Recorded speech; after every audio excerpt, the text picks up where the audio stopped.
हम लोग पार्लियामेंट में आए हैं तो उम्मीद ये थी कि बहुत सारे कल्याण की योजनाओं पे, नौजवानों पे, किसानों पे, महिलाओं पे बात होंगी, लेकिन ऐसा कुछ दिखाई नहीं दिया। तो इंटर्नशिप की बात हुई है, लेकिन इंटर्नशिप के बाद क्या, रोजगार कहाँ से मिलेगा? तो एक बेरोजगारों की फौज खड़ी हो जाएगी। जैसे अग्निवीर के 5 साल के बाद अग्निवीर क्या करते हैं, उसी तरह से बेरोजगारों को और बेरोजगार करने का इंतजाम किया गया है। हेल्थ का बजट जो है, जो बढ़ाया जाना चाहिए था, हेल्थ का बजट नहीं बढ़ा है, एजुकेशन का बजट नहीं बढ़ा है। सवाल ये है कि जो SC ST के OBC के बच्चे हैं वो विदेश पढ़ना चाहते हैं, उनके लिए क्या प्रावधान किया सरकार ने? बजट से क्या उम्मीदें थी, क्या बजट खरा उतर पाया है? देखिए, उम्मीदें तो बहुत थी। हम लोग पार्लियामेंट में आए हैं तो उम्मीद ये थी कि बहुत सारे कल्याण की योजनाओं पे, नौजवानों पे, किसानों पे, महिलाओं पे बात होंगी, लेकिन ऐसा कुछ दिखाई नहीं दिया। सबसे बड़ी इस देश की समस्या बेरोजगारी। तो इंटर्नशिप की बात हुई है, लेकिन इंटर्नशिप के बाद क्या, रोजगार कहाँ से मिलेगा? तो एक बेरोजगारों की फौज खड़ी हो जाएगी। जैसे अग्निवीर के 5 साल के बाद अग्निवीर क्या करते हैं, उसी तरह से बेरोजगारों को और बेरोजगार करने का इंतजाम किया गया है।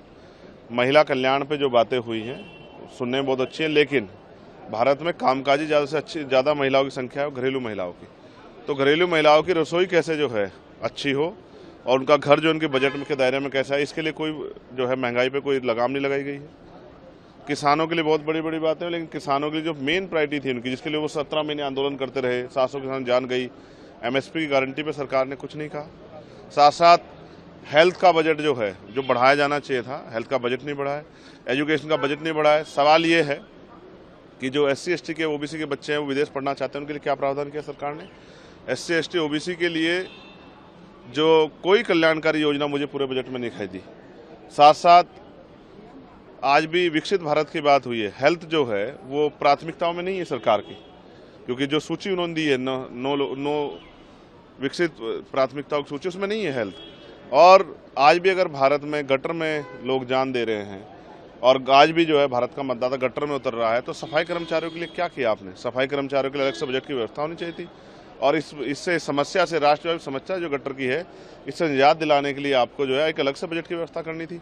मशीनें आप चाहें तो सब जगह लगवा सकते हैं, तो लोगों की जान सुरक्षित हो जाए, और रोजगार दे सकते हैं, तो रोजगार नहीं दिया गया। तो ऐसा लगता है कि ये बजट खोखला है, और खोखले बजट से जो उम्मीदें जनता को थी, जनता ठगी गई। अब यूपी से बिलोंग करते हैं, बिहार और आंध्र प्रदेश के बारे में बहुत सारे अनाउंसमेंट किए गए, यूपी को क्या मिला? मुझे लग रहा है सरकार अपनी सरकार बचाने के लिए जो है उन्होंने एड़ी चोटी का जोड़ लगाया है, जबकि जिन लोगों के लिए जोड़ लगाया है, मैं उन प्रदेशों के लोगों को तो धन्यवाद, उनके लिए तो मंगल कामनाएं करता हूं, लेकिन जिनके वजह से लगाया उनका भरोसा नहीं कि कब वो फिसल जाएं।